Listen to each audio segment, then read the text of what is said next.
Plastic surgery होती क्या है और इसको प्लास्टिक क्यों बोलते हैं?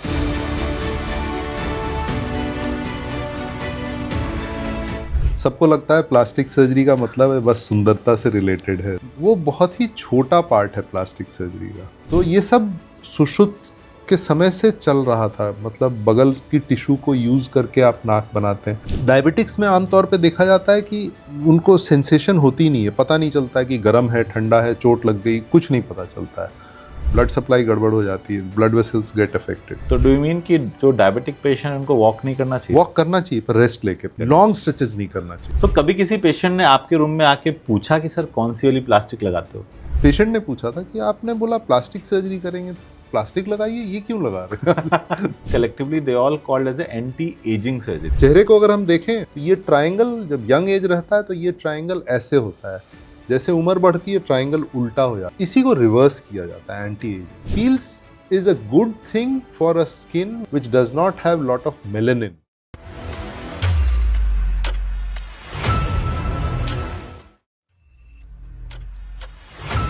प्लास्टिक सर्जरी ये एक टर्म है जिसको शायद हमने बचपन से इस चीज़ के बारे में सुना कि किसी ने अपना चेहरा चेंज करा लिया, या फिर शायद आपने इंस्टाग्राम को स्क्रॉल करते हुए एक वो रील देखी कि किस तरीके से एक एवरेज लुकिंग फीमेल बहुत ही सुंदर बन गई। लेकिन प्लास्टिक सर्जरी केवल ये नहीं है। प्लास्टिक सर्जरी एक बहुत बड़ी ब्रांच है जिसमें कई तरीकों की सर्जरी होती है। डॉक टॉक के आज के शो में हमारे स्पेशल गेस्ट हैं doctor Amitabh. Doctor Amitabh Singh plastic surgeon हैं गुड़गांव में, और उनके साथ आज हम बातें करेंगे प्लास्टिक सर्जरी के बारे में इन डेप्थ। किस तरीके की सर्जरीज होती हैं, किस तरीके के पेशेंट्स होते हैं, कब चीज़ें करनी चाहिए और कब नहीं करनी चाहिए। So let's welcome doctor Amitabh today and discuss and go in depth more about the world of plastic surgery. So, time नहीं वेस्ट करते हैं. I would like to welcome Dr. Amitabh. Hi sir, welcome. Hi hi doctor Himanshu. So, बहुत outdated बातें नहीं बोल रहे हो? नहीं आउटडेटेड नहीं सर, ये सच बातें हैं, क्योंकि अगेन बहुत ये पर्पस इसको शुरू करने का ये था कि कहीं ना कहीं जब कमर्शियल वर्ल्ड में बैठे, कमर्शियल क्या प्रैक्टिकल प्राइवेट हॉस्पिटल्स में बैठ के हम लोग सर्जरी कर रहे होते हैं, और व्हेन यू लुक अराउंड तो इतने ज़्यादा फैक्टर्स हैं जो पेशेंट आउटकम चेंज करते हैं, और उसमें कहीं ना कहीं जब क्लिनिकल मेडिसिन थोड़ी बहुत दबी हुई दिखती है तो थोड़ा पेन होता है। अब उसमें कई बार सामने जाके नहीं बोल सकते हैं, नहीं लड़ सकते हैं, तो इस शो में कई ऐसे डिस्कशन आते हैं। अल्टीमेट पर्पस ये है कि कुछ ऐसे पॉइंटर्स निकल के आए जो शायद ऐसे जब लाइट मोड पे हम पेशेंट से बात कर रहे हैं या लोगों से बात कर रहे हैं, वो यहाँ से नॉलेज गेन कर सकें, और अगर भगवान न करे कभी they have to go to some hospital for some particular reason, वो शायद उस नॉलेज का कुछ पार्ट यूटिलाइज कर सकें। सो पहला सवाल, प्लास्टिक सर्जरी होती क्या और इसको प्लास्टिक क्यों बोलते हैं? सबको लगता है प्लास्टिक सर्जरी का मतलब है बस सुंदरता से रिलेटेड है। जो वो सिने स्टार्स और मतलब वो ग्लॉसी पेजेस में देखते हैं, लगता है सबको प्लास्टिक सर्जरी वही है जिसको लोग कॉस्मेटिक सर्जरी या एस्थेटिक सर्जरी बोलते हैं। दैट वो बहुत ही छोटा पार्ट है प्लास्टिक सर्जरी का। मतलब अगर पूरी प्लास्टिक सर्जरी की जो डोमेन है वो देखी जाए तो बहुत छोटा सा पार्ट है। हाँ, ये है कि दिखता ज़्यादा है, ग्लैमर बहुत है, और बड़े-बड़े लोग कराते हैं तो लोगों को ज़्यादा लगता है कि यही चीज़ होनी चाहिए। बहुत बहुत फ्लैशी चीज़ें, बहुत फ्लैशी चीज़ें होती हैं, जैसे फेसलिफ्ट किसी ने करा लिया, लाइपोसक्शन करा ली, ब्रेस्ट सर्जरीज़ करा ली, हेयर ट्रांसप्लांट कराया। They are useful, they put your personality into a very positive mode definitely, but plastic surgery is way and beyond that. It started, मतलब ये सब चालू हुआ वैसे तो इंडिया, उसका ओरिजिन यहीं से हुआ है। सुश्रुत जो थे, he is called the father of plastic surgery. और जो वुंड कवरेज और जिस चीज़ के लिए प्लास्टिक सर्जरी की जाती है वो शुरुआत यहीं से हुई थी, किसी की नाक बनाने के लिए या कोई भी डिफेक्ट बोलते हैं हम प्लास्टिक सर्जरी टर्म्स में, पर कहीं भी अगर टिश्यू हील नहीं कर रहा है या उस जगह पे टिश्यू नहीं है तो उसको प्लास्टिक सर्जरी टर्म में डिफेक्ट बोलते हैं। तो कई बार आप मेरे से पूछेंगे तो मैं हो सकता है मुंह से बोल दूं कि ये चीक डिफेक्ट था या लेग डिफेक्ट था। उसका मतलब यही होता है कि वहाँ पे टिश्यू लॉस है, तो अब उसको कवर करना है। तो कवर करने के तरीके अलग अलग होते हैं। कई बार इंजरी, ट्रॉमा, उसके कारण डिफेक्ट बनता है या टिश्यू लॉस होता है। कई बार कैंसर सर्जन होते हैं, वो किसी जगह को डिसेक्ट करते हैं, उसको कवर करना होता है। ये बहुत सारी चीज़ें होती हैं। तो चालू तो हुआ था इंडिया से ही, सुश्रुत इज़ नोन। उसके बाद बहुत सारी चीज़ें ऐसी हुई, थोड़ी-सी हिस्ट्री है बट बहुत इंटरेस्टिंग है। अम, एक डकैत होते थे गुजरात में, जामनगर के पास। वो लोगों के नाक काट देते थे और वहीं पे एक सर्जन होते थे जो नाक बनाते थे। फिर पुराने ज़माने में ऐसा होता था कि अगर इन्फिडेलिटी हो, कोई आदमी अगर अपने शादी के बियॉन्ड दूसरे के साथ रिश्ता बनाता हो और वो पकड़ा जाए तो उसकी नाक काट दी जाती थी। तो एज़ अ पनिशमेंट। हाँ, तो उसको बनाने का काम प्लास्टिक सर्जन करते थे। ये सब बहुत पुरानी कहानियाँ हैं। इसी तरह से टीपू इंटरेस्टिंग। सुल्तान के साथ मतलब वहाँ जब आर्मी में, वॉर में बहुत सारी इंजरीज़ हुई, वहाँ भी एक पॉटर जो कुम्हार जो काम करते हैं, उनका मतलब उनका काम ही यही था, वो नाक बनाते थे। तो ये सब सुश्रुत के समय से चल रहा था, मतलब बगल की टिश्यू को यूज़ करके आप नाक बनाते हैं। प्लास्टिक सर्जरी में एक बेसिक प्रिंसिपल है, आप कोई भी जगह जहाँ गड्ढा है, मतलब रॉ एरिया कहते हैं, मतलब टिश्यू वहाँ लॉस है, उसको कवर करने के लिए जिस जगह से आप लेते हैं, वहाँ नुकसान इतना नहीं होना चाहिए कि जो पहले प्रॉब्लम थी उससे ज़्यादा बड़ी प्रॉब्लम हो जाए। तो ये देखते हुए उसको कवर किया जाता है। तो ये सारे प्रिंसिपल्स उस समय के हैं। दर्शकों को एक चीज बता दूं कि अगर हम जैसे टिश्यू लॉस की बात कर रहे हैं, तो कुल मिला के हम एक घाव की बात कर रहे हैं। अब घाव अंदरूनी हो सकता है और बाहर भी हो सकता है। कैसे, समझे? चोट लगी, मांस फट गया, वहां पे खुला घाव है। दूसरा, सर्जरी हुई, कहीं पे ट्यूमर था, हमने ट्यूमर निकाल दिया, अब वो स्किन तो बच गई लेकिन नीचे बहुत बड़ा अंदरूनी घाव हो गया। सो इस पूरे टिश्यू को जब जब कोई चीज उससे हट जाती है तो टिश्यू लॉस बोलते हैं। अब वहां पे कुछ है नहीं भरने को, अब वो चीज, वो खुला घाव रहेगा। तो जो टिश्यू लॉस और टिश्यू हीलिंग की बात हो रही है, उसमें यही है कि हम किस तरीके से उस घाव को भर सकते हैं। आई थिंक जी। अगर हम एक बड़े पर्सपेक्टिव में बोलें, तो plastic surgery is all about कि हम किस तरीके से टिश्यूज को एक जगह से दूसरी जगह मूव कर सकते हैं, मूव कर सकते हैं, मोल्ड कर सकते हैं। मोल्ड कर प्लास्टिकोस, सकते plastic comes from the word plastikos. That is a Greek word हैं। Okay. and the meaning is to mold. So आपने तो एकदम सही बोला कि कैसे उसको उसमें मोल्ड कर दिया जाए। मैं इसको और सिंपल बताता हूँ कि मैं जब नॉर्मली कहता हूँ मैं एज ए वैस्कुलर सर्जन में प्लम्बर हूँ, तो आप हो गए कुम्हार। एकदम। आप हो गए कुम्हार, जो मिट्टी से लेकर के कहीं से कुछ भी कहते हैं ना, शरीर मिट्टी का बना है, तो उसको कहीं से भी घुमा करके फिरा करके, अब इसी को अगर केवल इस चीज के लिए इस्तेमाल किया जाए कि आपके लुक्स कैसे हैं, नाक, चेहरा, गला, आपकी बॉडी कर्वेचर्स कैसे हैं, तो वो एक स्पेसिफिक पार्ट आ जाता है कॉस्मेटिक सर्जरी। जी। तो एक बार इस पे लाइट डालिए कि अब सारे के सारे प्लास्टिक सर्जन क्या कॉस्मेटिक सर्जन होते हैं, या फिर कई बार टर्मिनोलॉजी आती है कि मैं एक अलग से कॉस्मेटिक सर्जन हूँ। तो how does it differ in terms of speciality and सब स्पेशलिटी? हर एक सब मतलब फील्ड ऑफ मेडिसिन में ऐसे ही सुपर स्पेशलिटी, सब स्पेशलिटी बनती गई है।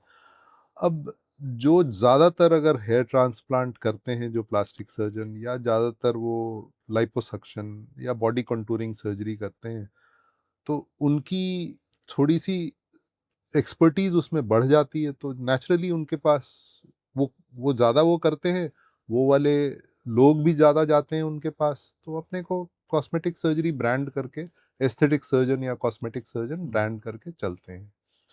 ट्रेनिंग के समय ऐसा कुछ नहीं होता है कि केवल कॉस्मेटिक सर्जरी की ट्रेनिंग होती है या केवल जनरल प्लास्टिक सर्जरी जो कि रिकंस्ट्रक्टिव सर्जरी बोला जाता है, इसकी ट्रेनिंग होती है। ट्रेनिंग के समय सभी कुछ की ट्रेनिंग होती है। ये ज़रूर होता है कि ट्रेनिंग के समय ज़्यादातर रिकंस्ट्रक्शन वाला पार्ट ज़्यादा होता है क्योंकि वो ज़रूरत होती है पेशेंट की। गवर्नमेंट हॉस्पिटल्स में आप कोई आदमी आया, उसको चोट लगी हुई है और पैर में बड़ा सा घाव है, उसको छोड़ के किसी की आप हेयर ट्रांसप्लांट के लिए ऑपरेशन का टाइम दें तो वो थोड़ा लॉजिकल नहीं लगता है। इसीलिए ज़्यादातर ट्रेनिंग के पार्ट में आप रिकंस्ट्रक्टिव सर्जरी ज़्यादा कर रहे होते हैं।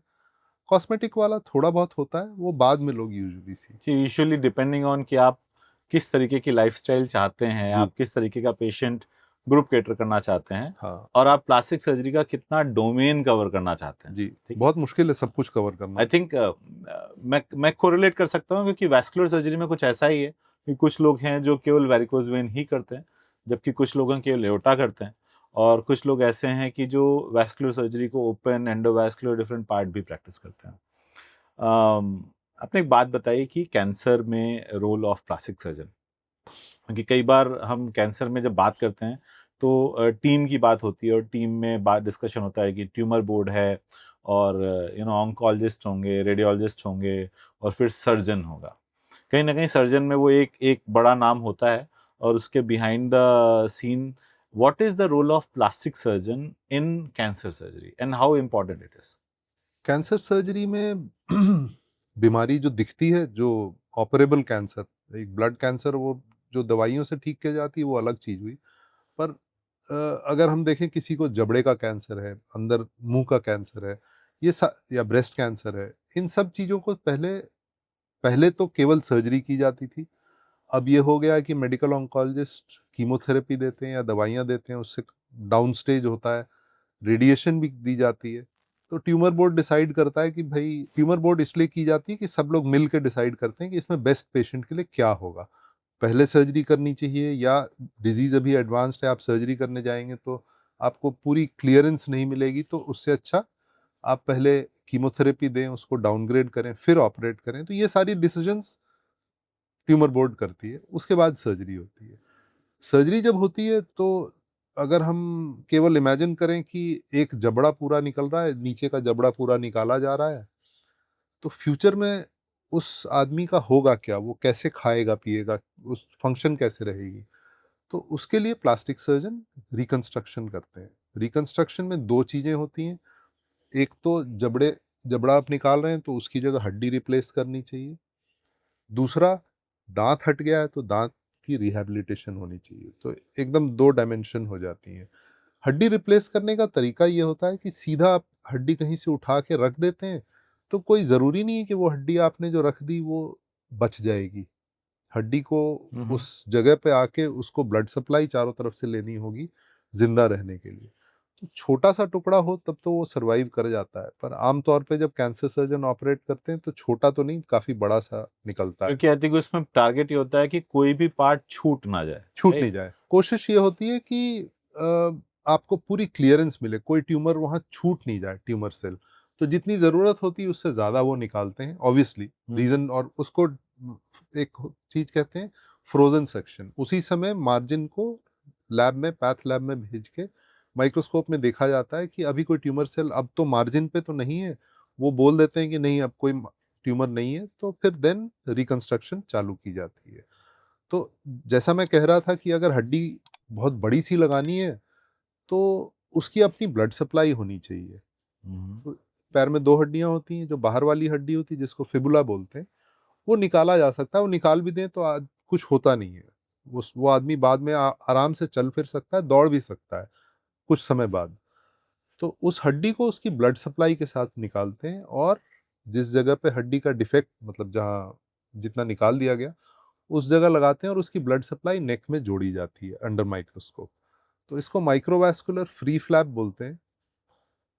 किसी ज़माने में स्टेट ऑफ आर्ट सर्जरी बोली जाती थी, और आजकल रूटीनली सब जगह होती है, और दुनिया में ये गोल्ड स्टैंडर्ड है रिकंस्ट्रक्शन का इस चीज़ के लिए। जैसे अगर I think being able to perform a good free flap एक प्लास्टिक सर्जरी का प्लास्टिक सर्जरी का डोमेन है, एक बहुत मेजर डोमेन है, बहुत राइट। मेजर। और ये आई थिंक ये बहुत इंपॉर्टेंट है समझना कि ये इतनी इंपॉर्टेंट चीज़ है कि कैंसर के आउटकम जो आज हम लोग बात करते हैं कि अलग अलग तरीके की सर्जरी, एडवांस स्टेज में भी सर्जरीज, उसका एक बहुत ज़्यादा इंपॉर्टेंट पार्ट है। और ये कई बार लोगों को पता ही नहीं होता कि एक्चुअल पार्ट ऑफ सर्जन था कौन। तो अब यहाँ पे आते हैं कुछ अब प्रैक्टिकल। थोड़ी एडवांसमेंट भी हो गई है। लोग लैब में कोशिश कर रहे हैं बोन को ग्रो करना, मतलब जॉ मैंडिबल आप ग्रो करें। प्रॉब्लम बस इतनी आ रही है कि आप उसमें ब्लड सप्लाई नहीं ग्रो कर पा रहे हैं। मतलब आप लैब से लेंगे तो सीधा एज अ बोन ग्राफ्ट रख देंगे तो फिर वो सरवाइव नहीं करेगा। उसको अपना उसके लिए ब्लड सप्लाई चाहिए। सो कुछ ऐसा नहीं होता जैसे होता है ना कि हमने वो आर्टिफिशियल प्लेट बना दी, वो नी का इम्प्लांट बना दिया, वैसे हम जबड़े का इम्प्लांट बना दें, ऐसा कुछ? जबड़े का इम्प्लांट लग सकता है, पर पोस्ट सर्जरी रेडिएशन अगर मिलता है तो वो इम्प्लांट एक्सट्रूड हो जाता है, मतलब स्किन और वो ठीक चलता नहीं है, ओके। तो आपकी अपनी जो फ्री फ्लैप है उनका सर्जरी के बिकॉज बाद उनकी से ब्लड सप्लाई अपनी होती है, तो वो रेडिएशन, पोस्ट सर्जरी रेडिएशन वगैरह सब बर्दाश्त कर लेती है। अब इसमें एक पॉइंट बहुत इंपॉर्टेंट, अभी हमने बहुत साइंस की बातें की, अब यहाँ पे बात आती है पहचान की। तो कितनी बार ऐसा होता है कि आपको जब आप सर्जरी प्लान हो रही है तो उस समय हाउ ऑफन आपको एक्चुअली पेशेंट से पहले मिलने को होता है, या फिर कभी ऐसा भी होता है कि सर्जरी होके चले गए और पेशेंट्स को पता ही नहीं कि आप कौन थे? नहीं, ये ऐसा नहीं होता है, ये क्योंकि नहीं, प्री ऑपरेटिवली ज्यादातर कैंसर सर्जन्स प्री ऑपरेटिवली बोलते हैं देख लेने के लिए, बिकॉज एक जिम्मेदारी की भी बात होती है। कैंसर सर्जन खुद तो जिम्मेदारी नहीं ले सकते इस चीज की कि हम फ्लैप करेंगे, मतलब जो मैं फ्री फ्लैप की जो बात कर रहा था, तो उसके फेलियर के भी चांसेस होते हैं। सर्जरी की आपने, विद इन 24 आवर्स दोबारा ऑपरेशन थिएटर में ले जाके री एक्सप्लोर करने के भी चांस होते हैं, तो ये काफ़ी जिम्मेदारी की बात होती है। तो यूजुअली कैंसर सर्जन दिखाते हैं सर्जरी के पहले। सर्जरी के बाद ज़्यादातर प्लास्टिक सर्जन को ही देखना होता है, ज़रूरी, क्योंकि क्योंकि वो उसने फ्लैप घाव किया भरने हुआ है। की हाँ, जिम्मेदारी उनकी है। उनकी है। वेल कई बातें हुई, काफी बहुत ही ज्यादा सीरियस बातें हो गई। Let's discuss. कहाँ से हैं आप? घर कहाँ पे है? कब डिसाइड किया कि इस फील्ड में आना है, सर मेडिसिन में आना है?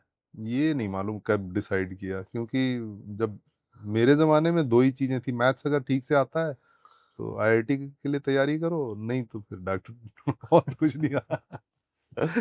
सो तो मेरा मैथ्स कमज़ोर था, मेरे फादर आईआईटी के थे, तो फिर उधर से मोड़ लिया। मेरी मदर डॉक्टर थी, तो तो उन्होंने डॉक्टरी में कहा घुस कि गए। और डॉक्टरी में घुस गए। When you do MS, MBBS के बाद आप एमएस करते हो, और एमएस सर्जरी के समय आपके पास ऑप्शन आते हैं ढेर सारे, और प्लास्टिक सर्जरी, न्यूरो सर्जरी, तो ऑब्वियसली उसमें कुछ इंटरेस्ट आया होगा। क्या कुछ पर्टिकुलर रीजन था कि, क्योंकि इसके बाद मैं बताऊंगा कि मैं आई वाज वेरी क्लियर कि यार वैस्कुलर, ये तो प्लास्टिक सर्जरी तो नहीं करूंगा, मुझे बहुत बोरिंग लगती थी। So why did you so choose plastic? Second year में रोटेशन मिलता है, मतलब मैंने अहमदाबाद में ट्रेन किया था, ओके। एमएस किया था, और मैं रहता दिल्ली में था, दिल्ली का था, और गया था Ahmedabad. So I was a kind of outsider, I didn't belong to Ahmedabad. हालांकि I will not say I am an outside, I was never treated one, everybody treated very nicely. But जो रोटेशन सेकेंड ईयर में मिलती है 3-3 महीने की होती थी, उसमें 3 महीने कंपलसरी होता था इमरजेंसी में काम करना, कैजुअलिटी में, तो बाकी बचे 3 और रोटेशन। वो रोटेशन अच्छी रोटेशन मानी जाती थी, जीआई सर्जरी वाली, यूरोलॉजी वाली और कैंसर सर्जरी वाली। वो वहाँ के लोग यूजुअली उनको मिल जाती थी, तो हमें मिलता था neuro surgery, cardiac surgery, paediatric surgery, ऐसी वाली चीजें। पर वो सभी इंटरेस्टिंग थी, बहुत इंटरेस्टिंग थी। मैं तो न्यूरो सर्जरी में जाना चाहता था। आई मस्ट से, बहुत ये आपका रोटेशन कहाँ है, ये इस पर बहुत डिपेंड ये, करता है। और प्लस आपका वो रोटेशन ना बहुत इंपॉर्टेंट पार्ट प्ले करता है जी कि जी, आपका आपका इंटरेस्ट। फ्यूचर क्या शेप होने वाला एग्जैक्टली। है। आप I mean I always give that example because vascular surgery India के बहुत सारे, स्पेशली नॉर्थ इंडिया के बहुत मेडिकल कॉलेजेस में नहीं है, नहीं है। But because only my mentor doctor professor Ajay Khanna sir used to do, and मैं उन लकी लोगों में से था जिसने ड्यूरिंग ट्रेनिंग एओर्टिक एन्युरिज्म देखा था, दैट डे आई डिसाइडेड कि मैंने वैस्कुलर सर्जरी में। मेरे साथ भी ऐसे ही हुआ था, कार्डियक सर्जरी में मैं रोटेशन में था, एकदम नया, मतलब सेकेंड ईयर, फर्स्ट ईयर खत्म हुआ है, and this is first day in cardiac surgery OT. It is so, मतलब ओपन हार्ट सर्जरी देख के मजा आ गया। रात में ड्यूटी करनी होती थी, और हमें सिखा दिया था कार्डियक सर्जन ने कि अगर आपको ईसीजी में ऐसा दिखा, या यूरिन आउटपुट थोड़ा कम लगा, कुछ भी, कुछ कुछ चीजें बता गए थे वो, थोड़ा भी ऐसा लगा, जरा भी डाउट हो, आपको फोन करना है।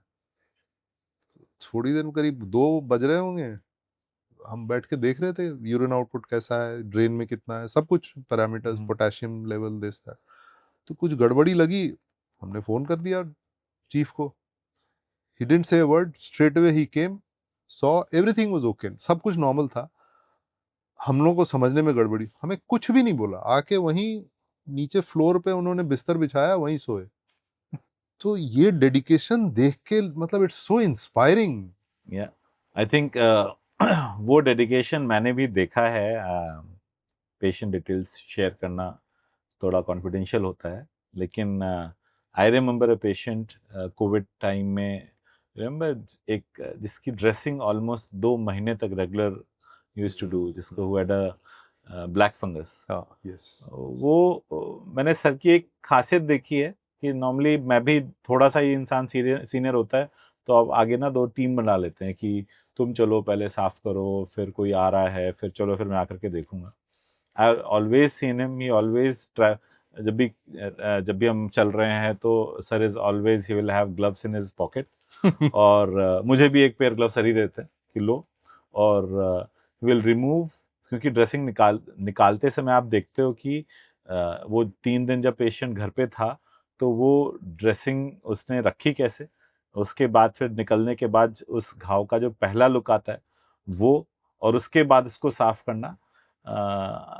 आई थिंक सर ने एक बार बोला था कि किसी घाव को सही करने के लिए आपको उस घाव के साथ प्यार करना पड़ता है। It's very important. आपने खुद बताया कि बहुत फ्लैशी लाइफ है, एंड वी ऑल सी कि पहले तो पैसा बहुत है, plus because I think plastic surgery जो कॉस्मेटिक होती है इसमें रिम्बर्समेंट भी नहीं, हेल्थ इंश्योरेंस रिम्बर्समेंट नहीं होता है।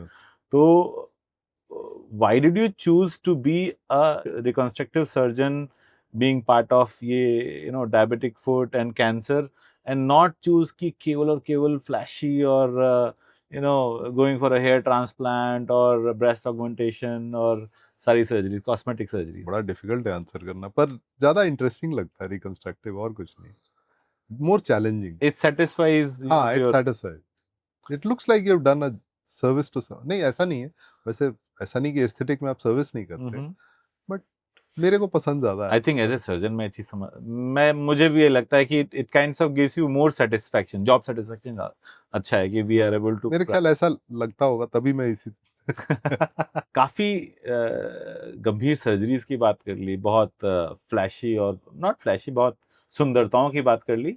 अब एक थोड़ी सी ऐसी चीज की बात करते हैं जिस डिजीज के साथ हिंदुस्तान क्या ऑलमोस्ट दुनिया की 1/5 पॉपुलेशन सफर करती है, डायबिटीज। और डायबिटीज में कॉम्प्लिकेशन होता है, इसे कहते हैं डायबिटिक फुट। सबको पता होता है कि डायबिटीज में पैरों में या हाथ में कहीं घाव लग जाए तो घाव नहीं भरता, और ये it's a very common house hold fact. ये इतना इंपॉर्टेंट है कि जब मेरे पास कोई पेशेंट आता है और उसकी अगर कोई सर्जरी प्लान होती है और वो डायबिटिक है, उसका पहला कंसर्न ये होता है कि सर ये इनको डायबिटीज है, इनका घाव भरने में कोई दिक्कत तो नहीं आएगी। लेकिन उसी डायबिटीज के पेशेंट को जब वो सर्दियों में बैठ के आग ताप रहा होता है और उसे ध्यान नहीं होता है, वो आग के थोड़ा पास चला जाता है और पैर जल जाता है, या वो उस दिन सुबह सुबह जूते पहन के निकला था, उसमें उसने एक कंकड़ या कीड़ा नहीं देखा और रात तक लौट के आया और उसमें देखा नीचे से पाँव घाव भर चुका था। डायबिटिक फुट अल्सर से दुनिया में बहुत सैकड़ों और हजारों लोग रोज अपने पैर खोते हैं, और इसका मैनेजमेंट मुश्किल ही नहीं है। इसमें चैलेंजेस बहुत तरीके से होते हैं।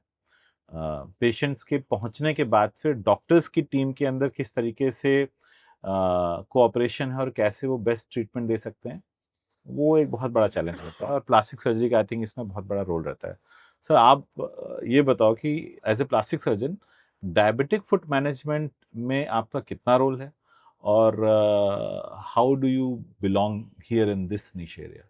डायबिटिक फुट अल्सर बहुत मतलब है, देखने में बड़ा छोटा सा घाव लगता है, पर अगर समझें कि क्यों हुआ तो फिर पूरी हिस्ट्री समझ में आती, मतलब और क्या कर, कारण अगर समझ गए तो आप ट्रीट कर सकते हैं। पर ज्यादातर लोगों को लगता है कि केवल वो घाव का ट्रीटमेंट हो रहा है, ऐसा नहीं कि घाव का ट्रीटमेंट केवल है वो, उसकी पट्टियां करो, वो क्यों हुआ वो जानना बहुत जरूरी होता है।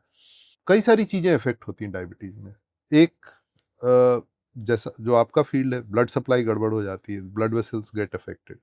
सेकंड, न्यूरोपैथी होना। न्यूरोपैथी मतलब हम अंग्रेजी में बोल दें या मेडिकल टर्म में बोल दें न्यूरोपैथी तो बड़ा मुश्किल है, किसी को समझ नहीं आएगी बात।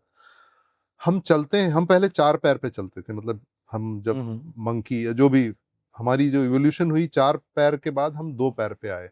सो वी बिकेम इरेक्ट, एंड हमारा पैर वेट बियरिंग बन गया।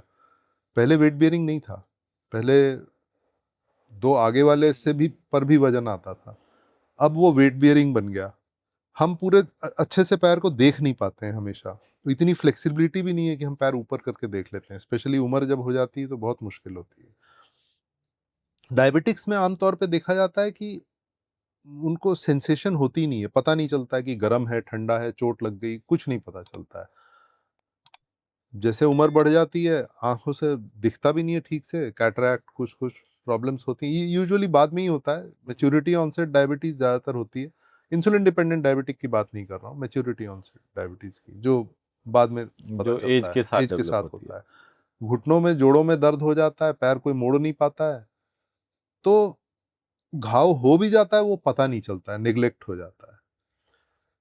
मैं कह रहा था कि इसको जानना जरूरी है कि क्यों होता है। हमारे सेंसेशन हमें होता नहीं है, नर्व्स के डैमेज होने के कारण जो छोटी मसल्स हैं, हमारा फुट जो है, अगर हम देखें किसी को फर्श पे अगर नंगे पांव चलते हुए देखते हैं तो जो उसका इंप्रेशन बनता है पैर का, उससे समझ में आता है कि वजन जो है हमारा, जो बड़ी वाली उंगली वो छोटी और हील, इस पे मेजर इसी पे वजन पड़ता है जब हम खड़े होते हैं। तो फॉर एग्जाम्पल उसको अगर प्रेशर मेजरमेंट जब की जाती है तो उसको बोला जाता है कि 600 किलो पैस्कल्स का वजन पड़ता है इरेक्ट पोस्चर में। As a reference 120 millimeter of mercury pressure is 15 pascal kilo pascals, 15 okay. 120 millimeters of mercury जो हमारा बीपी का जो अपर सिस्टोलिक प्रेशर जो बोला जाता है, that is 15 kilo pascals, and when you stand it is 600 kilo pascals. So the moment you are standing, जैसे ही आप खड़े होते हो उस एरिया से ब्लड सप्लाई चली जाती है। मैं बहुत सारी चीजें एक साथ बोल रहा हूँ इसलिए थोड़ा कॉम्प्लिकेट हो रहा है, पर ये याद आया इसीलिए मैंने बताया।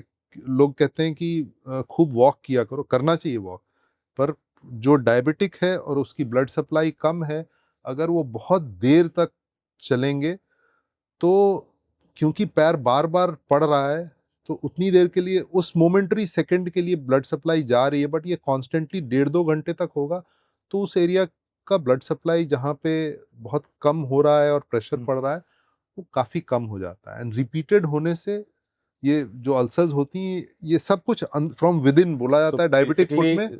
बेसिकली जो आप कह रहे हो कि जब हम चलते हैं तो बेसिकली जो स्किन है वो हड्डी और फर्श के बीच में दब जाती है, हाँ, और उसमें खून पहुंचना बंद हो जाता है। खून पहुंचना मोमेंटरीली बंद हो तो जाता है, जैसे आप पैर लिफ्ट करते हैं वापस आ जाता है, but then if I am walking for a long time duration तो थोड़ा तो ब्लड सप्लाई कम होता है। तो डू यू मीन कि जो डायबिटिक पेशेंट उनको वॉक नहीं करना चाहिए? वॉक करना चाहिए पर रेस्ट लेके, 15 मिनट में थोड़ी देर के लिए रुक जाना चाहिए, लॉन्ग स्ट्रेचेस नहीं करना, लॉन्ग स्ट्रेचेस नहीं करना चाहिए। सो उनको अगर यात्रा पे जा रहे हैं, जो जैसे यात्रा पे जा रहे हैं तो एकदम 15 मिनट में एक बार रुकना चाहिए, so that blood supply restore हो जाए। ओके। जैसा आपको पता है डायबिटीज में ब्लड सप्लाई तो अफेक्ट होती है, मैक्रो और माइक्रो बोथ होती हैं। मतलब मेजर जो लार्जर ब्लड वेसल्स हैं वो ओक्लूड होने के चांस होते ही हैं। माइक्रो एंजियोपैथी जो बोलते हैं, जिसमें कि ब्लड सप्लाई जो हमारा शरीर जो है बहुत रेगुलेटेड चलता है, जिस एरिया में ब्लड सप्लाई जा रहा है, कभी वहाँ पे अगर ब्लड सप्लाई हमें बढ़ानी है तो कुछ नर्व्स के इंटरप्लेस से वो वेसल्स डायलेट हो जाती हैं, जो प्री आर्टीरियोल्स बोलते हैं, वो खुल जाती हैं। कई एवी फिस्टुलाज होती हैं छोटी छोटी, जो कि खुल जाती हैं और ब्लड पेरिफेरी में नहीं जाके सब शंट होके वापस आ जाती हैं, वेजोकंस्ट्रिक्शन जब हुआ तब। तो ये सब मैकेनिज्म्स गड़बड़ हो जाती हैं। भले ब्लड फ्लो जा रहा है वहाँ पे, पर सिंपैथेटिक प्लेक्सस ठीक से काम नहीं करेगा, प्री आर्टेरियल्स काम नहीं करेंगी ठीक से, ज्यादातर ब्लड शंट होके एवी फिस्टुला से वापस आ जाएगा। So the nutrition that goes there, it is very deficient, oxygen levels कम हो जाती हैं। सो एक तरीके से हार्ट से खून निकला ऑक्सीजन लेके, हाँ, आया लेकिन स्किन आने से पहले ही घूम करके वापस चला आया। ये बहुत होता है डायबिटिक्स। इंटरेस्टिंग।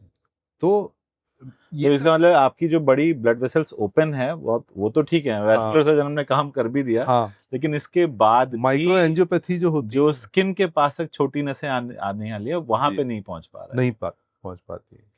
पर इम्पॉर्टेंट चीज ये है कि जो जिसका सेंस, जिस मसल्स चली गई, जिसकी पावर चली गई, तो वो आर्च जो हमारा फुट का होता है, जो कि पूरे शरीर का वजन सपोर्ट कर रहा है, अगर वो आर्च मेंटेन रहता है तो हमारा वजन बिग टो पे के पास, छोटी उंगली के पास और एडी पे पड़ रहा है।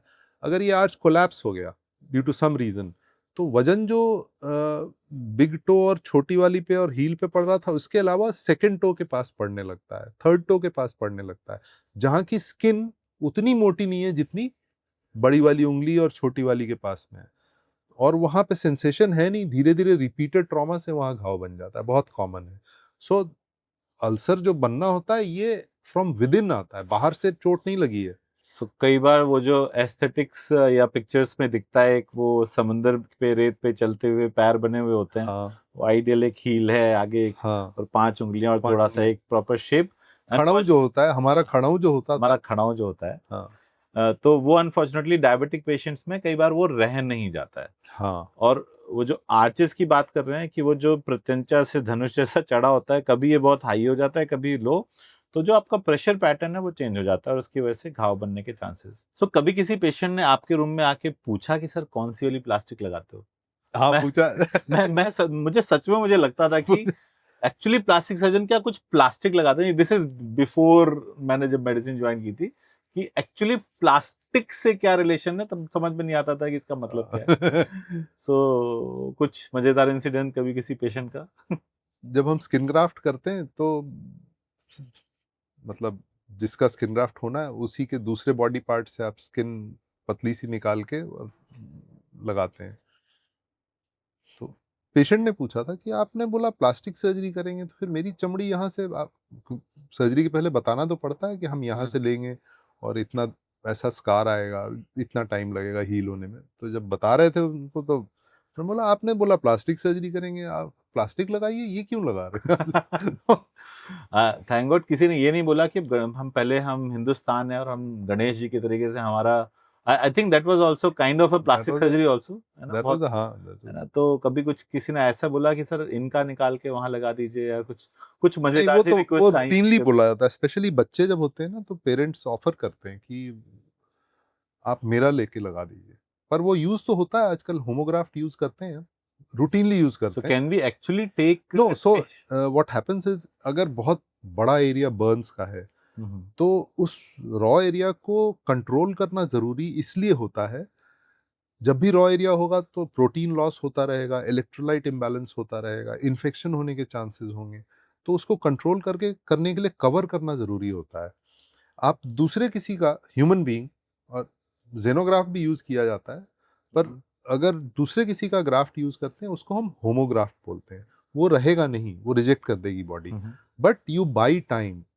ओके। सो उसमें ऐसा किया जाता है कि आप बड़ा सा होमोग्राफ्ट लगा रहे हैं, उसमें पैचेस बीच बीच में पेशेंट के खुद के ऑटोग्राफ्ट्स लगा देते हैं, तो वहां से वो ग्रो कर जाता है। होमोग्राफ्ट चौथे दिन पांचवें दिन निकल आएगा, उसका एक प्रोसीडियर होता है, उसको हिला मार्क किया जाता है, उसको डाई से हम मार्क कर देते हैं कि ये होमोग्राफ्ट है, ये ऑटोग्राफ्ट है, तो हमें पता होता है। So you allow the autograft to spread underneath, the homograft gives you a kind of a protection over it. Interesting. And skin banks होती हैं आजकल, लोग स्किन डोनेट करते हैं, किसी की डेथ हो गई तो वो जैसे ऑर्गन डोनेशन होता है वैसे स्किन डोनेशन होता है, स्किन बैंक्स होती सो हैं। Is it actually it is happening in India, it is there in AIIMS, it is बहुत जगह पे है। और अगर किसी को जरूरत पड़ती है तो they can go to? No, we हाँ वी गेट ओके। मतलब पेमेंट करना होता है, ऑब्वियसली प्रोसेस करने में खर्च होता है, so you can get homograft. But कुछ ऐसा कुछ जैसे हम लोग सुनते हैं कि नई टेक्नोलॉजी आ रही है जहाँ पे हम बात कर रहे हैं स्टेम सेल्स वगैरह, तो उनके साथ कुछ ऐसी चीजें आई कि हम स्किन ग्रो कर दें? स्किन ग्रो करते हैं। स्किन की दो लेयर्स होती हैं, एपिडर्मिस और डर्मिस। जो ज्यादा स्ट्रेंथ देती है वो होती है डर्मिस। हम एपिडर्मिस अभी ग्रो कर पाते हैं लैब में, एपिडर्मल शीट्स बन जाती हैं, जो सबसे बाहर वाली सबसे लेयर है। बाहर वाली लेयर है। पर वो जब हम ट्रांसप्लांट करते हैं तो वो बहुत ज्यादा टिक नहीं पाती, उस फिर से वो फट जाता है, अल्सरेशन हो जाती है। अभी वो डर्मिस ग्रो करना अभी तक हो नहीं पाया है, still in the process, but quite promising. Think the way जिस तरीके से एवोल्यूशन चल रहा है पिछले 50 सालों में और पिछले 5 सालों में जमीन आसमान का अंतर रहा है। और आई एम वेरी श्योर कि वो दिन दूर नहीं है जब ये सब चीज़ें हम स्किन को लिटरली ग्रो कर पाएंगे, और उस समय ये पेशेंट एक्सपीरियंस रिलेटिवली बहुत ईजी होने वाला है। हाउ डू यू सी, अगर हम अगले 10-15 साल में देखें तो क्या पॉसिबल रिवोल्यूशनरी चीज़ें होने वाली हैं जो ऑलरेडी ऑन हॉरिजॉन हैं, और जो लग रहा है कि शायद हुई तो पूरी जिस तरीके से हम प्लास्टिक सर्जरी प्रैक्टिस करते हैं वो प्रोबेबली पूरा का पूरा रूल्स चेंज हो जाएंगे, ऐसा कुछ है? इट इज शेल्फ से लेके कर सकते हैं। मेरा जॉ निकाल दिया गया है, मैंने सीधा शेल्फ से उठाया, एक लैब में क्रिएटेड जॉ, उसको लगा दिया, hook the blood supply to the native blood supply, many things like that. It is 3D printing जैसा 3D कुछ? प्रिंटिंग भी होती है, बट इस तरह की चीजें हो रही हैं। क्योंकि आई नो हम लोग जैसे वैस्कुलर सर्जरी में एक चीज़ होती है जहाँ पे आप कैडेवरिक ब्लड वेसल्स ले सकते हो, उनको प्रोसेस करते हो, तो हमारे पास पूरे एओर्टा, आर्टरीज और वेन्स आती हैं, इंडिया में नहीं अवेलेबल है। और आप यू कैन डायरेक्टली, क्योंकि बिकॉज वो प्रोसेस की हुई होती हैं, तो उसमें आपको उनके रिजेक्ट होने का खतरा नहीं होता है। आप सीधे सीधे आर्टरी या वेन या एओर्टा ऑर्डर कर सकते हो और उनको सीधे सीधे स्टिच कर सकते हो। बट यहाँ पे आर सेइंग कि हम एक्चुअली उनको ग्रो कर सकते हैं, जो भी ऑर्गन है, and that will change. I think वो हम सब ने वो एक ना डरावना सा चेहरा याद होता है जब हम कई एड्स या किसी स्पेशली निकोटिन वगैरह के एड्स में देखते हैं, जहाँ पे कैंसर के बाद का रिकंस्ट्रक्टिव फेज भी कितना डरावना लगता है। वो सारी चीजें पूरी पूरी प्रैक्टिस चेंज हो सकती है ना। क्या वो फेस वैसा ही रहता है जो हमें कई बार पिक्चर्स में दिखता है, टाइम के साथ धीमे धीमे चेंज होता है? आई एम टॉकिंग अबाउट जो हेड नेक कैंसर के बाद जब रिकॉन्स्ट्रक्ट करते हैं और बहुत अजीब सा फेस दिखता है, क्या वो वैसा ही रहता है, उसको चेंज भी किया जा सकता है? चेंज किया जा सकता है काफी हद तक। जैसे माइक्रोवास्कुलर फ्री फ्लैप पहले पुराने जमाना, मतलब आज से 15-20 साल पहले इतना प्रेवलेंट नहीं था, मतलब ऐसे सभी जगह नहीं होता था। तो उस समय जो फ्लैप्स होती थी वो दूसरे तरह की होती थी, चेस्ट वॉल से लेके फ्लैप्स करते थे और भी कई तरह की फ्लैप्स करते थे। जब से माइक्रोवास्कुलर सर्जरी होनी शुरू हुई है तो काफी हद तक रिकंस्ट्रक्टिव सर्जरी ऑलमोस्ट नॉर्मलसी दे देता है। एकदम नॉर्मल तो नहीं होता Okay. है, पर काफी हद तक। सो कई बार जो हमें वो जो पिक्चर्स में दिखता है हाँ। वो शायद इफ आई पीएमएमसी फ्लैप वगैरह, जी, वो वो एक्चुअली पुराने जनरेशन पुरानी प्रैक्टिसेस है, जी, जी, वो फ्री फ्लैप नहीं है। वो फ्री ये भी फ्लैप समझना जरूरी है कि वो डर हटाने की जरूरत है कि वो रिकंस्ट्रक्शन उतना खतरनाक एक्चुअली आज के समय में नहीं दिखता है जो कई बार हमें पिक्चर्स में देखने को मिलता है। हमारे इसी डिस्कशन में एक बात आई थी, और जहाँ जो मुझे लगता है कि एक बहुत इंपॉर्टेंट इश्यू है एड्रेस करने का, बर्न यूनिट, क्योंकि इसके बारे में कोई बात करता नहीं है। जी। और तो कितना कॉमन है बर्न आज के टाइम में, और क्यों बड़े से बड़े हॉस्पिटल्स भी बर्न के पेशेंट जब उनके पास आते हैं तो उनको लेने की बजाय किसी बर्न यूनिट, किसी गवर्नमेंट सेंटर में रेफर कर देते हैं? क्या रीजन है इसका? बर्न्स काफी कॉमन है, पहले से कम हुआ है पर काफी कॉमन है फिर भी।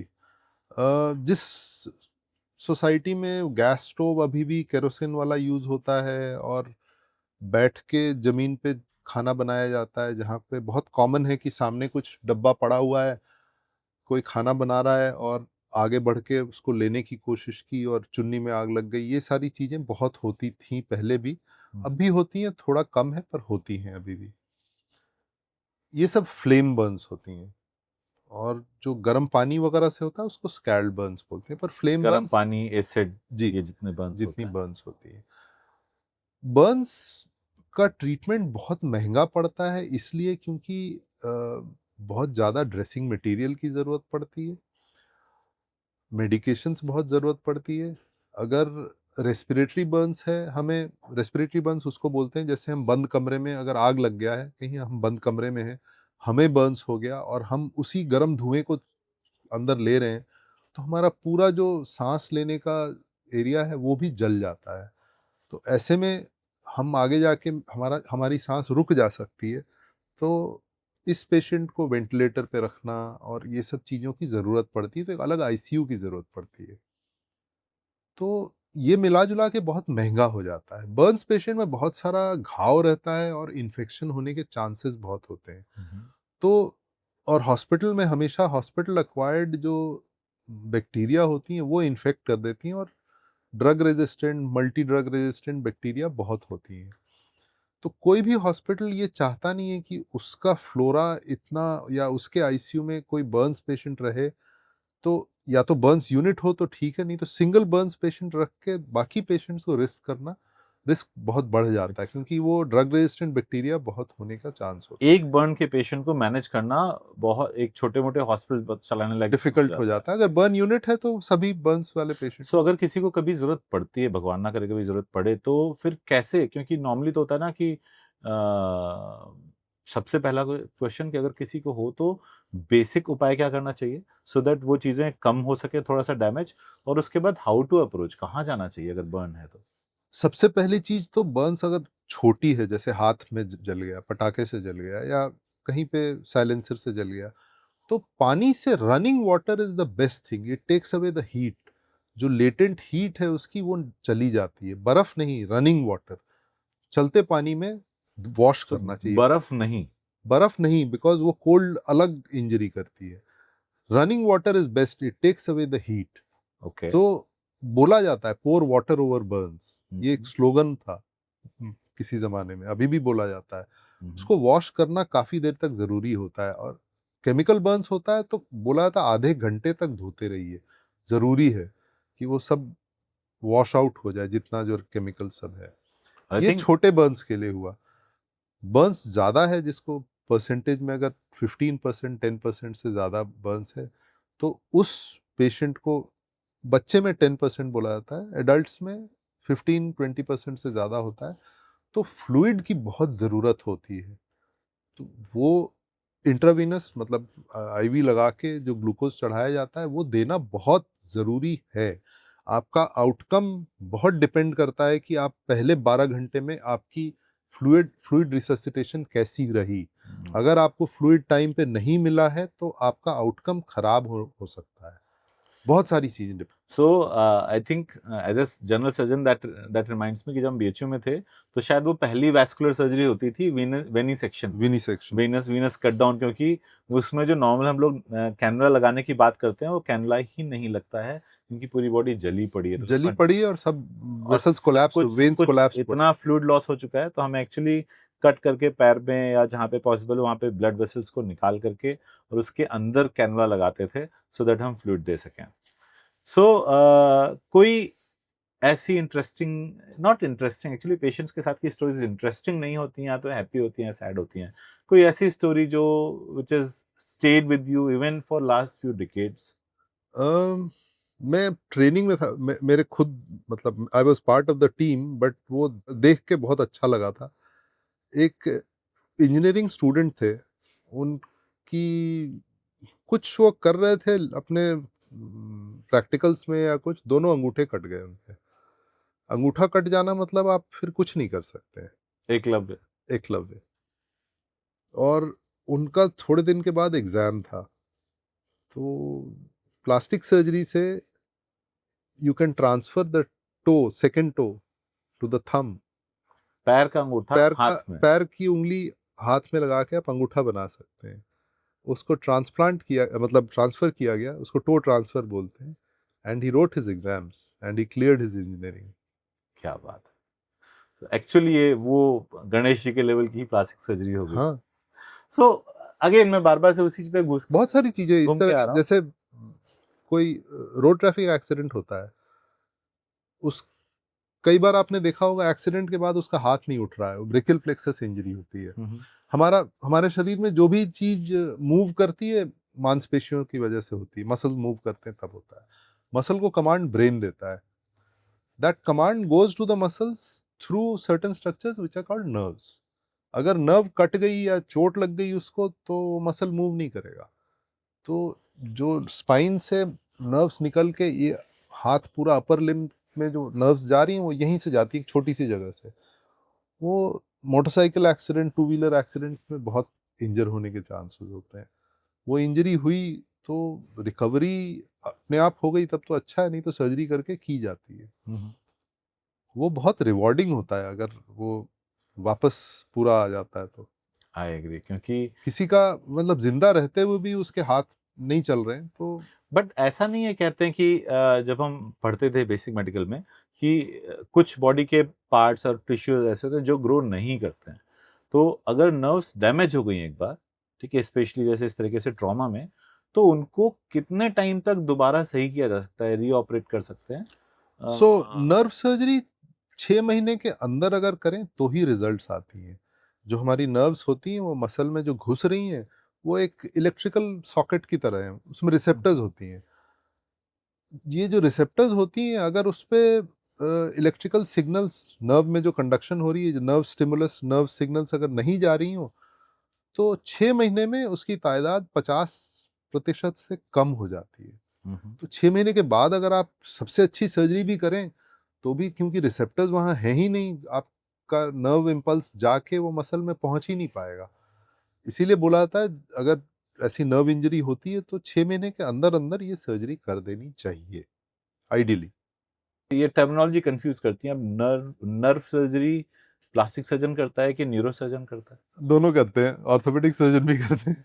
मैं ये क्वेश्चन में लगभग हर सर्जन से पूछता हूँ कि आपको कभी ऐसा ये ऐसी सिचुएशन फेस करनी पड़ी कि जहाँ पे आपने एक सर्जरी प्लान की लेकिन एक दूसरा है कि वो कि मैं भी तो ये सर्जरी करता हूँ, so how do you manage this overlap? क्योंकि स्पेशलिटी के बाद जब सुपर स्पेशलिटी होती है, जो स्पेशलिटी वाले भी वो सर्जरी कर रहे होते हैं, अपनी प्रेफरेंस होती है, कुछ ऐसा ये नहीं है। कोई ऐसा पर्सनल क्लैशेस कभी नहीं खड़े हुए? नहीं ऐसा।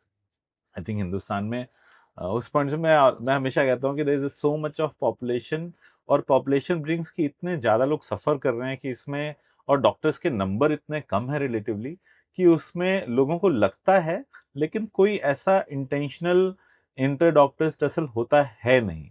सबके पास पेशेंट्स हैं, सब कोई अपने लेवल पे कोशिश कर रहा होता है कि अपने पेशेंट को जितना बेस्ट दे सकें। कुछ इंटरेस्टिंग पार्ट, और Yeah. मैं कुछ कुछ क्योंकि आजकल ना प्लास्टिक सर्जरी में कुछ सर्जरीज होती हैं जो केवल इंस्टा सर्जरीज हैं, इंस्टाग्राम ने उनको बहुत फेमस किया है। तो उसके बारे में थोड़ा थोड़ा बताइए, होता क्या है? What is mommy makeover? I Well, think is it right, this is what is हाँ, called it is. Mommy makeover? Post pregnancy, post delivery, ladies usually have fat all over, tummy is hanging. तो definitely लोग चाहते हैं कि कुछ shape अच्छी हो जाए, तो वो मॉमी मेकओवर होता है। आप टमी टक करते हैं कहीं, पर आमतौर पे तो आफ्टर प्रेगनेंसी में जो वेट गेन हुआ रहता है धीरे धीरे चला जाता है, बट फिर भी ज़्यादातर लेडीज ये कहती हैं कि चाहे जितना भी जिम कर लें, एक्सरसाइज कर लें, लोअर एब्डोमिनल जो बल्ज है वो नहीं जाता है। तो तो उसके लिए टमी टक किया जाता है। Tummy tuck is also, medical term में उसको एब्डोमिनोप्लास्टी बोलते हैं, ज़्यादातर लोग उसको टमी टक बोलते हैं। उसमें लोअर एब्डोमेन, पूरा एब्डोमिनल वॉल को टाइटनिंग की जाती है, तो सर्जरी होती है। तो क्या ये ड्यूरिंग डिलीवरी भी की जा सकती है, क्योंकि उस समय तो कट लग ही रहा है? उस समय बहुत सारी फिजियोलॉजिकल चेंजेस होती हैं। अगर सिजेरियन सेक्शन हो रहा है? सिजेरियन सेक्शन हो रहा है पर बहुत सारी चीजें सब फिजियोलॉजिकल है। जब आप प्रेगनेंसी हुई तो सब कुछ स्ट्रेच हो गया। जब प्रेगनेंसी मतलब डिलीवरी हो गई तो धीरे धीरे सब कॉन्ट्रैक्ट कर जाता है आमतौर पे। एंड जो नहीं करता है उसके लिए वो आप बाद में सर्जरी कर सकते हैं, पर सेम टाइम में आप पूरी एक्सटेंसिव सर्जरी करें थोड़ा। टमी टक और abdominal plasty as part of caesarean section, क्या आप करोगे? डू यू रिकमेंड इट कि करना चाहिए या नहीं करना चाहिए ड्यूरिंग? रिकमेंडेशन तो पता नहीं, पर मैं नहीं करता हूँ। मेरे रीजंस ये हैं कि फिजियोलॉजिकली वो सारा टिश्यू कॉन्ट्रैक्ट करने वाला है। मैं अन्य हर एक कोई भी सर्जरी आप करते हैं उसकी एक कॉम्प्लिकेशन होती है, हो सकती है, मतलब you can't be scot free every time, it can have its own consequences. Tummy tuck या एब्डोमिनोप्लास्टी उसमें आप एब्डोमिनल वॉल की टाइटनिंग करते हैं। जो मसल्स होती हैं हमारी रेक्टस, जो दो बड़ी मसल्स ऊपर से नीचे जा रही हैं, उन दोनों को पास में लाके उसकी सिलाई करते हैं और सब कुछ टाइट करते हैं। इतना कुछ पोस्ट सिजेरियन करना, और सिजेरियन हुआ है और इन्फेक्शन अगर फैल गया तो ये सब रिस्क लेना मेरे को कुछ ठीक नहीं लगता है, इसलिए मैं नहीं करूँगा। Very very valid point. सो प्लास्टिक सर्जरी में हमने शेप को मोल्ड करके बढ़िया कर दिया, लेकिन कुछ ऐसी चीजें हैं, I think collectively they all called as anti ageing surgery. Yes yes. So what is your view So about it? if you see yourself, yeah, if you see a person who's growing old, he would like to stall it. He would not. He would like to look younger. Young दिखना चाहेगा definitely. चेहरे को अगर हम देखें तो जैसे उम्र बढ़ती है हमारा सब कुछ नीचे हैंग कर जाता है, लटक जाता है ग्रेविटी से। हमारी जितनी स्किन है सब ऐसे लटक जाती है। अगर हम शीर्षासन करेंगे तो हमारा चेहरा फिर से यंग दिखता है, ये सब कुछ ऊपर हो जाता है। तो ये ट्रायंगल जब यंग एज रहता है तो ये ट्रायंगल ऐसे होता है। जैसे उम्र बढ़ती है ट्रायंगल उल्टा हो जाता है, नीचे चौड़ा हो जाता है, ऊपर यूं हो जाता है। इसी को रिवर्स किया जाता है एंटी एजिंग। जितनी लिगामेंट्स होती हैं, ये जो आंख के आसपास जितनी चेहरे की लिगामेंट्स, ये सारी लैक्स हो जाती हैं, लटक जाती हैं, जैसे बाकी शरीर में बाकी जगह आपका हैंड का स्किन सब कुछ ऐसे हैंग कर जाता है। जब ये हैंग करता है तो अंदर जो फैट कंपार्टमेंट्स होती हैं उसमें से फैट ऐसे बल्ज कर जाती है बाहर। तो आपको यहाँ पे आंख के नीचे ऐसे बलून्स दिखती हैं, ऊपर की आईलिड नीचे आ जाती है, ये ब्राउ ऐसे लटक जाता है, तो ऐसा लगता है मैं थका हुआ सा हूँ, बूढ़ा दिख रहा हूँ। ये सारी ऐसे लटक जाती, तो हमारी ये जो क्रीजेस हैं, इसको नेजोलेबियल क्रीज बोलती है, ये ऐसे ज़्यादा प्रोमिनेंट दिखती हैं। आप शीर्षासन कीजिए, आप देखेंगे आपका चेहरा यंग दिखने लगेगा। इस सब कुछ उल्टा हो जाता है, ये सब बिकॉज आप उल्टा हो गए तो सब उल्टा हो जाता है। That is what is done in these rejuvenation surgeries. Now this can be done non-surgically, it can be done surgically. Obviously non-surgically कोई भी prefer करेगा, भाई कौन, who wants to go under the knife? So non-surgically में now it comes as people do chemical, the most mildest form, you do some kind of ointment, skin rejuvenation, creams, vitamin C, and then you come to peels. Peels is a good thing for a skin which does not have lot of melanin. It is a double-edged sword. You are walking in very thin ice. If I want a very good result from a chemical peel is basically a medical burn, like tanning. Okay. If I go out in sun, मेरा skin tan होगा, तो जब वो heal करेगा तो एकदम tight हो जाएगा. I look younger, it'll glow. Chemical peel अगर effective होना है तो I have to cause some injury to the skin. Then only it will heal with tightening and it will glow.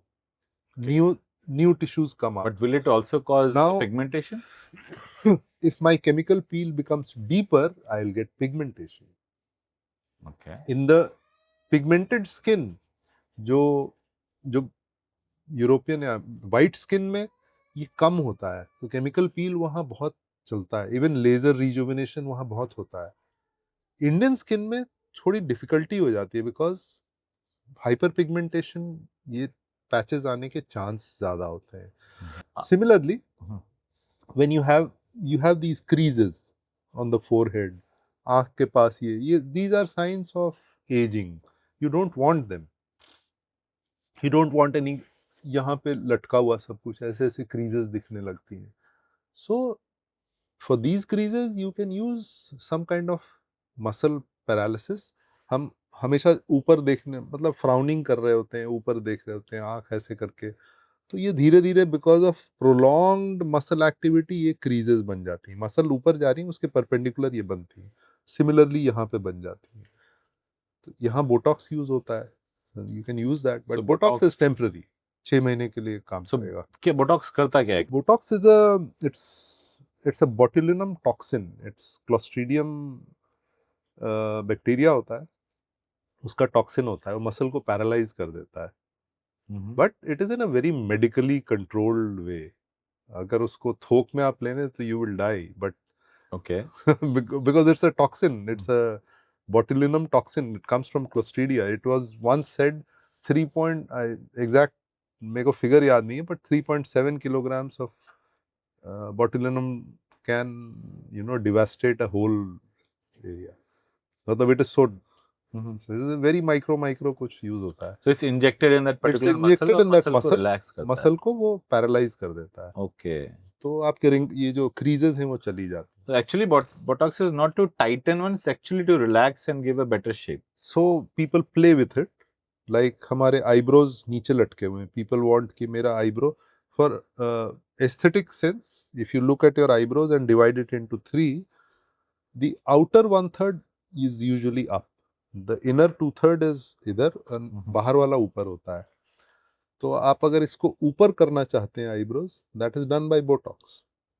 What you but do is, हाँ, जो इसको नीचे पुल करने वाली मसल्स हैं उसको हल्का सा पैरालाइज कर दो तो ये ऊपर चली जाती सो ये प्ले ऑन काउंटर ट्रैक्शन, है। Yes. It's that fine play. Well, ये मेरे लिए as a doctor this is a new fact for me, because मुझे लगता था कि ओके, आपने जहाँ पे मसल लगाया और उसको लगाया और बोटॉक्स जरा टाइट हो गया। That's very interesting fact. Now are they safe? क्योंकि कई बार होता है सर्जरीज में कि किसी भी सर्जरी में ऑलवेज सी कि अगर करना है नहीं करना है, सब ये इंडिविजुअल चॉइसेस हैं, but how safe are these aesthetic and cosmetic procedures? They are safe in trained specially पहला hands. तो हम जब One, it should be in a trained hand because anything, if it is used just like that by anybody, it can become dangerous. Like for fillers, certain fillers में आप जैसे हमारी यहाँ आँख के नीचे गड्ढे बन गए या इधर गड्ढे बन गए या कहीं भी, यू सी स्मॉल एरियाज जहाँ पे जैसे चीक मेरे को लिफ्ट करना है, so I want a filler, I can inject filler in these cheek pads and this can get lifted, I'll look younger, so that is done routinely. You have these creases ऐसे लटकी हुई हैं, हमने इसको lift भी कर दिया फिर भी ये क्रीज दिख रही है, तो अगर उस स्किन में डर्मिस में हम कुछ ऐसा इंजेक्शन दे दें जो कि 6-8 महीने रहेगा तो वो भरा हुआ दिखेगा, तो ये क्रीज नहीं दिखेगी, I look young. So these things are done routinely. Lip के रिजुविनेशन के लिए ये सब रूटीनली की जाती है, लिप पर फिलर्स होते हैं। हाँ, अगर एक्सीडेंटली वो फिलर ऐसे ब्लड वेसल में चला गया जो कि उस एरिया को का आखिरी सप्लाई था, तो वो एरिया काला हो जाएगा, उस एरिया की ब्लड सप्लाई चली जाएगी। So one has to know कहाँ से वेसल जा रहा है क्या, ये जो एक्सपर्ट्स होते हैं जो इसमें ट्रेंड होते हैं स्पेशली उनको पता होता है ये सब। So if layman is doing, कई लोग नोज को लिफ्ट करने के लिए करते हैं, तो ये बहुत डेंजरस हो सकता है अगर उस वेसल में चला गया तो, which is just supplying that skin. Because I think यही बात आती है कि कई बार आजकल एस्थेटिक क्लिनिक्स ऐसे हैं और ये सारे के सारे procedures that done by not so many train people also, पर बहुत सारे ऐसे एक्रेडिटेड ट्रेनिंग सेंटर्स हैं किसी और नॉर्मल पर्सन को अगर अगर ठीक है, they want to get say lip augmentation done या कुछ, so how how can they find कि actually who is the right person? I think credentials check करके पता चल जाता है। सो घाव भरता है तो उससे स्कार बनता है और स्कार देखने में खराब लगता है। स्कार को हटाने के लिए भी एक सर्जरी होती है जिससे फिर से एक स्कार बनता है। So scar revision is a known surgery जो मैंने actually to be honest mainly सुनी है, बहुत ज़्यादा देखी भी नहीं है। How important is scar revision surgery? कितना कॉमनली होती है और किस किस एरियाज में बहुत कॉमनली की जाती है? स्कार रिविजन बहुत कॉमनली होता है और लोग इसलिए कराते हैं क्योंकि जो पहले कट लगा था या चोट लगी थी या कहीं भी, वो एक भद्दा सा दाग दिख रहा होता है। दाग क्यों दिखता है? दिखता इसलिए है कि अगर सिलाई जो की गई है या चोट जो लगी थी उसमें सिलाई नहीं की गई है, वो ऐसी जगह पे है जहाँ पे वो हमेशा स्ट्रेच होता रहता है। तो जैसे मान लीजिए कि मैंने कोई सर्जरी की और मेरे को यहाँ कट लग गया और आपने सिलाई कर दी, आप अच्छे से नहीं भी करेंगे तो ये दाग बुरा नहीं होगा क्योंकि इस लाइन में है। अगर यही कट यूं होगा और बेस्ट पॉसिबल एफर्ट भी दिखाया जाए तो भी ये दाग कुछ भी कर ले वो दिखेगा, क्योंकि वो उसको बोला जाता है skin tension line. Skin tension line के अलोंग अगर होता है तो वो स्कार नहीं दिखता है उतना। आपने कभी किसी का थायराइड स्कार कभी नोटिस भी नहीं किया होगा क्योंकि हम गर्दन यूजुअली मोड़ के रखते हैं, ये कभी स्ट्रेच नहीं होता है। बट ओपन हार्ट सर्जरी हुई रहती है, हम हमेशा ब्रीद करते रहते हैं, यूं यूं ब्रीदिंग तो रोक नहीं सकते हैं, तो वुंड को हमेशा मैसेज मिलता रहता है कि हमें रिपेयर टिश्यू और चाहिए, तो वो और भेजता रहता है, तो ये स्कार खराब होता है। नी जॉइंट के स्कार्स, शोल्डर के स्कार्स मूव तो जो करते रहते स्किन हैं, लाइंस हैं उनके साथ जो स्कार्स होते हैं वो हमेशा अच्छे होते हैं। अच्छे होते हैं। तो जो स्कार रिविजन की बात आप हम्म। कर रहे हैं, कोशिश ये की जाती है कि आप स्किन टेंशन लाइन के अलोंग उस स्कार को ले आए। स्कार रिविजन में वही कोशिश की जाती है। ओके। तो आपका इंटेंशन ये होता है कि आपके वुंड एजेस पे बहुत तनाव नहीं रहे, कोई टेंशन नहीं रहे, तो आपकी जो हीलिंग होगी अच्छी होगी। अगर टेंशन में रहेगा तो हमेशा रिपेयर टिश्यू उसमें आता ही रहेगा। और कभी कभी किसी को जैसे स्कार हुआ, उसको बहुत मे बी लुक से बहुत ज्यादा दिक्कत नहीं है, बट ना एक अजीब सी सेंसेशन रह जाती है। और इनफैक्ट आई हैव नोटिस कई बार प्रेगनेंसी के स्कार्स में या कई स्कार्स में कहते हैं कि सर बाकी तो ठीक हो, लेकिन यहाँ पे ना कुछ सेंसेशन रहती है अजीब सी, वो समटाइम दे टिकल पेन भी होता है। हाँ, पेन तो होता है उसके बिकॉज़ लिए कुछ कर इट्स अ सकते हैं? Cry for oxygen. होता ये है कि जो रिपेयर टिश्यू आ रहा है, ये नेचुरल टिश्यू तो है नहीं अपना। मतलब नेचुरल है पर वो it was not meant to be there. Hmm. वो it was a pouring of repair tissue to fill the gap. हमें यहाँ पे कट लगा है, ओपन हार्ट सर्जरी हुई है, तो हर बार हम जब ब्रीथ करेंगे तो वुंड को एक सेंसेशन, मतलब एक फीडबैक मिलता है कि हमें और रिपेयर टिश्यू डालना है, वो डालता जाता है, but it doesn't have a good formal blood supply. It is getting nutrition as a diffusion, तो उसमें ब्लड सप्लाई कम होती है, ऑक्सीजन लेवल्स कम होते हैं, इसीलिए पेन ज़्यादा होता है, खुजली होती है, और ये जो आप सेंसेशन बोल रहे हैं, ये सारी चीज़ें इसीलिए होती तो इसके लिए कुछ, क्या कुछ कर सकते हैं? हैं। नॉन सर्जिकली बहुत सारी चीज़ें ट्राई की जाती हैं। इस तरह के हाइपरट्रोफिक स्कार या कीलॉइड जिसको बोलते हैं, एक तो प्रेशर होता है उसके ऊपर, अगर प्रेशर बहुत दे के रखा जाए तो वो सबसाइड कर जाता है। स्ट्रैपिंग करते हैं उसकी, उसमें स्टीरॉइड्स इंजेक्ट कर सकते हैं विथ ड्यू कंसिडरेशन कि किस में कॉन्ट्राइंडिकेटेड है, किस में नहीं दे सकते हैं, ये सब सोच के। और सिलिकॉन जेल शीट्स होती हैं, वो लगाई जा सकती हैं, उससे काफ़ी फ़र्क पड़ता है।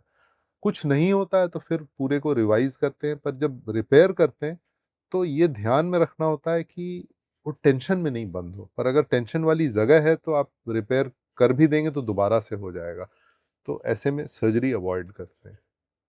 Now coming moving back to totally different segment and not segment, totally different question. जब कोविड टाइम आया था तो ऑब्वियसली बहुत सारी इलेक्टिव सर्जरीज बंद हो रखी थी, कैंसर सर्जरी से लेके प्लास्टिक सर्जरीज नहीं होती थी। How was that time? How was COVID for you?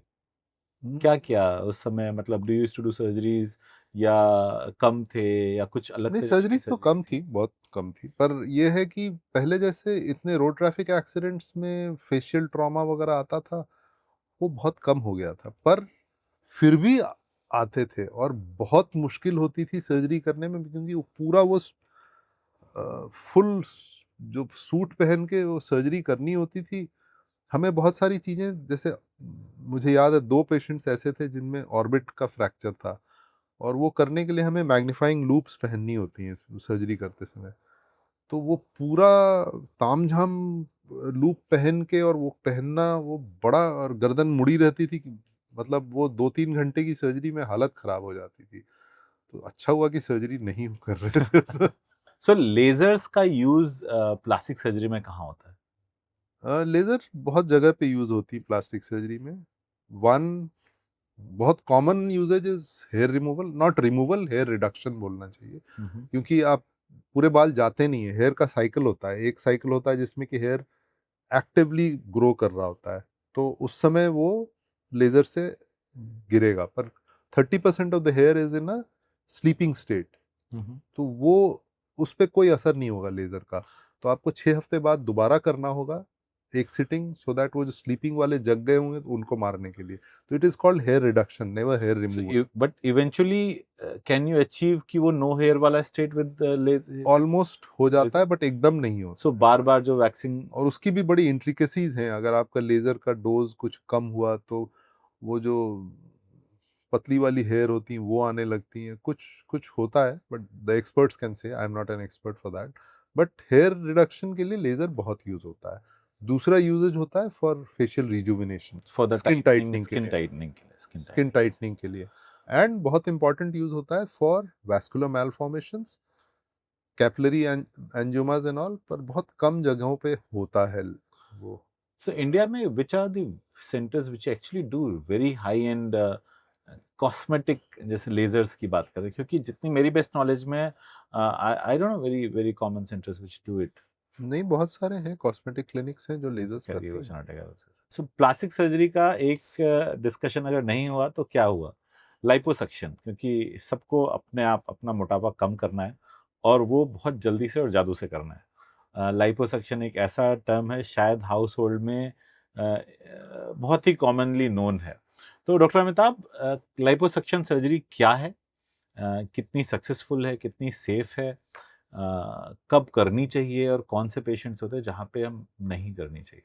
Liposuction बहुत कॉमनली परफॉर्म प्रोसीडियर है, और पर इसको मोटापा कम करने वाली सर्जरी नहीं बोलनी चाहिए, क्योंकि मोटापा कम करना उसका इंटेंशन नहीं है। उसका इंटेंशन है बॉडी कंटूरिंग करना।